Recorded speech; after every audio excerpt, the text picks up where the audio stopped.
Just another video, another bad hair day.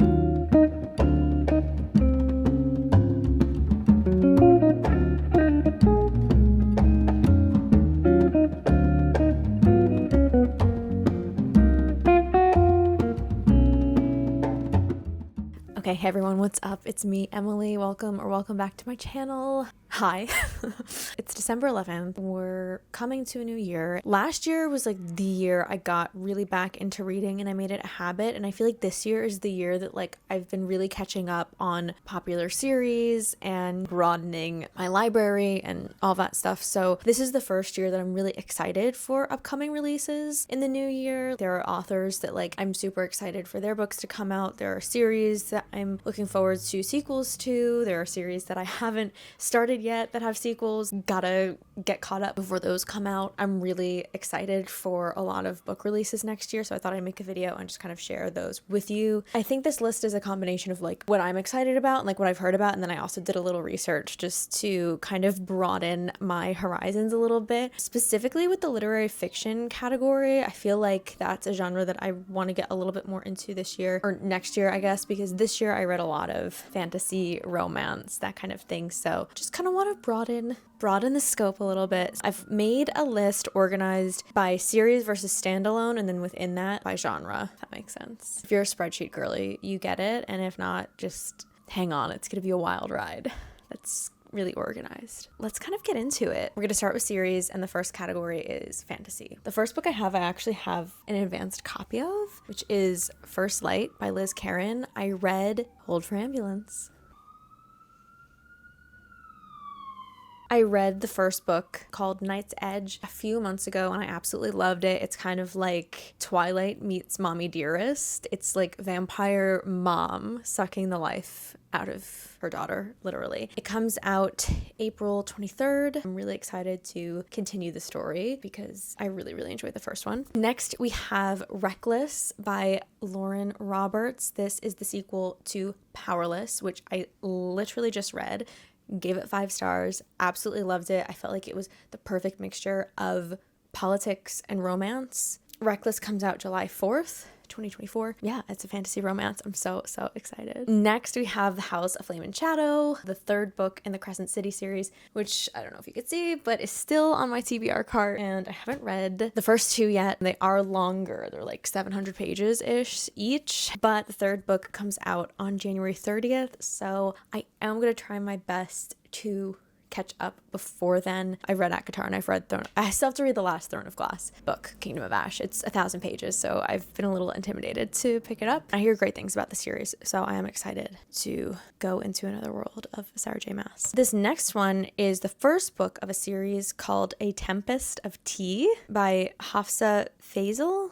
Sorry if I mispronounced that. This comes out February 20th. It's fantasy and it's also historical fiction, which I think is really cool. It is going to be a duology, so this is the first of 2 books. It says it's perfect for fans of Six of Crows, which is on my TBR. I have not read it yet. A lot of people just absolutely love that series. Criminal mastermind, collector of secrets, who has a prestigious tea room that transforms into an illegal blood house by dark, feeding vampires. I mean, like, hello, sign me up. The next is The Grandest Game by Jennifer Lynn Barnes. This is the 5th book of the Inheritance Game series, which I also have not read, but I am in the middle of the Natural series by Jennifer Lynn Barnes, and I'm obsessed with it, and I hear good things about the Inheritance Games, so I do plan on reading this series, and it comes out July 30th, so got some time to catch up, and it's mystery thriller, but also kind of like YA romance. And then we have The Prisoner's Throne by Holly Black. This is part of a duology, the Stolen Heir duology. I don't like to read the backs of books that are like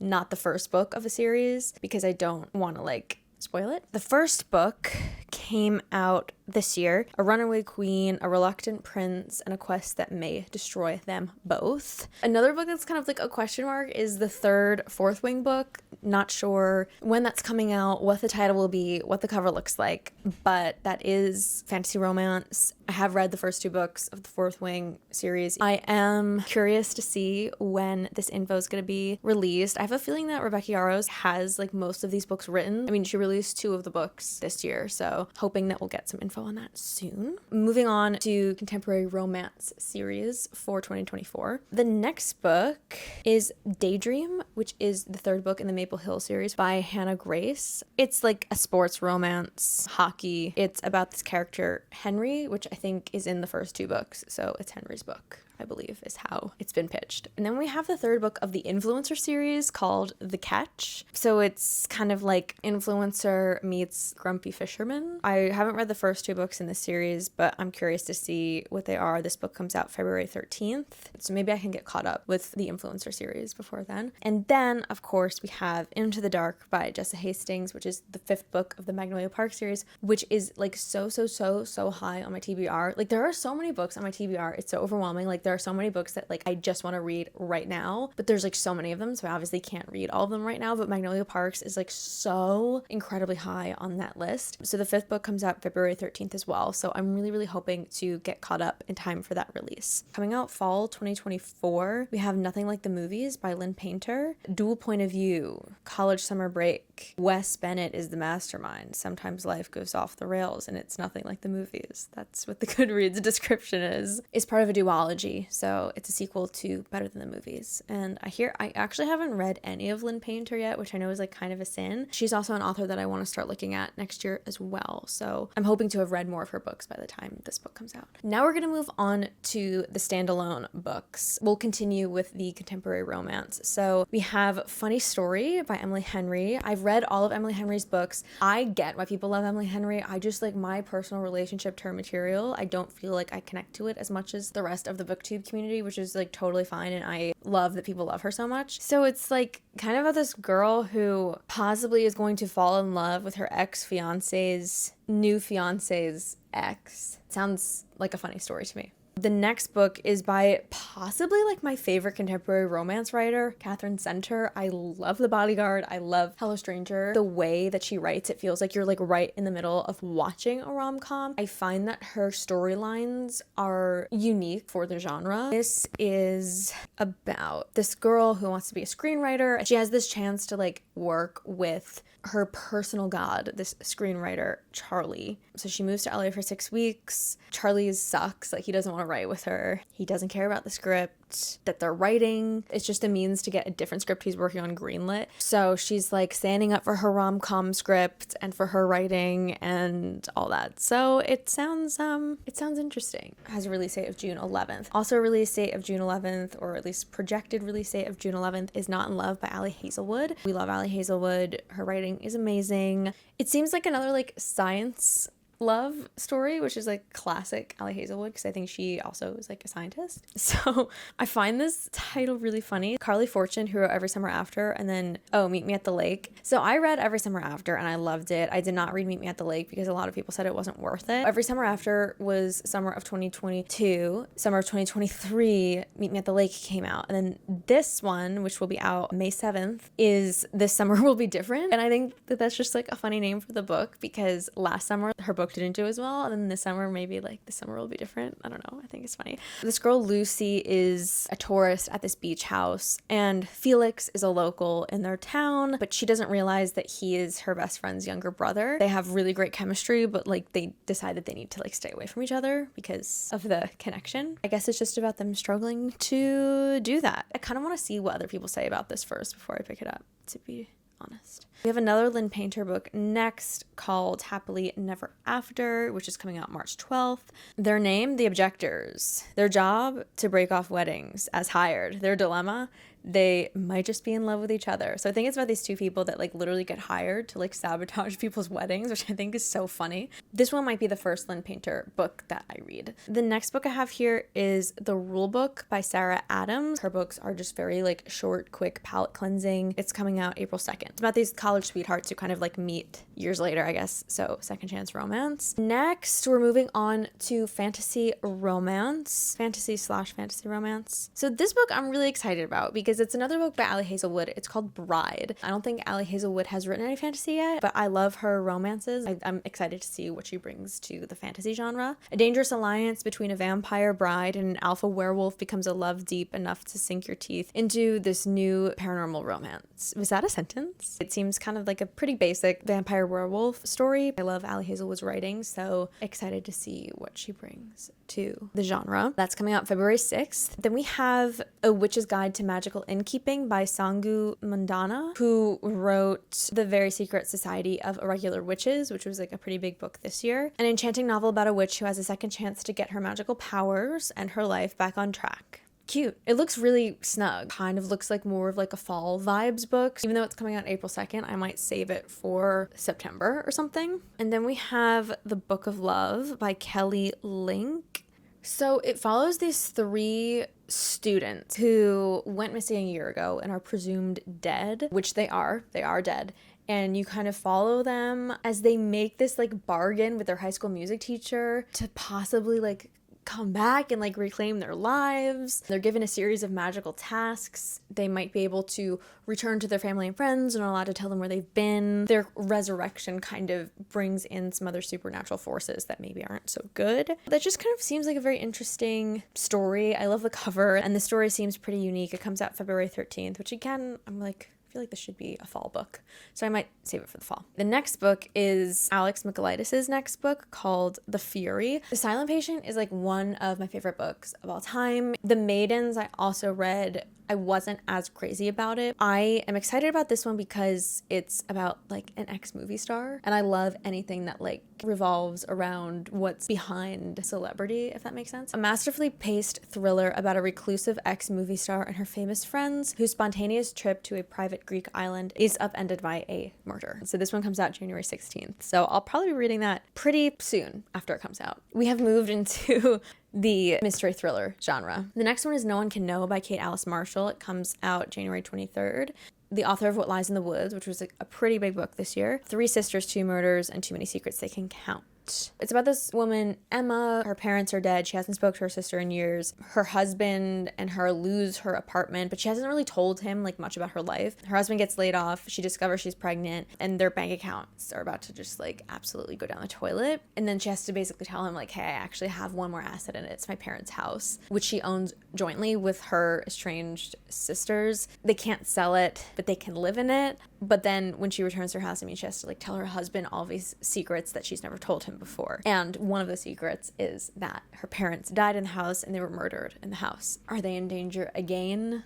Who knows? Probably. Next, we have The Heiress by Rachel Hawkins. So it's about this woman who was not only North Carolina's richest woman, but also most notorious because she was the victim of a famous kidnapping as a child and a widow 4 times over. So she dies and then leaves her 9-figure fortune and complicated legacy to her son Camden, who wants little to do with all of it. The house, the money, everything. He marries this woman named Jules. 10 years later, she learns about Cam's estranged family and the secrets they kept. Wants to know more about it. What really happened to his mom's 4 husbands, who all died under mysterious circumstances. Why did she adopt Cam in the first place? How does this kidnapping relate to all of this? An inheritance can entail far more than what's written in a will. Actually sounds really good. Next we have Stacey Willingham's Only If You're Lucky. The Heiress comes out January 9th. Only If You're Lucky comes out January 16th. I love Stacey Willingham. A tantalizing thriller about the nature of friendship and belonging, loyalty, envy, and betrayal, another gripping novel. So it seems like it's about these 2 friends. One is Lucy Sharp. She's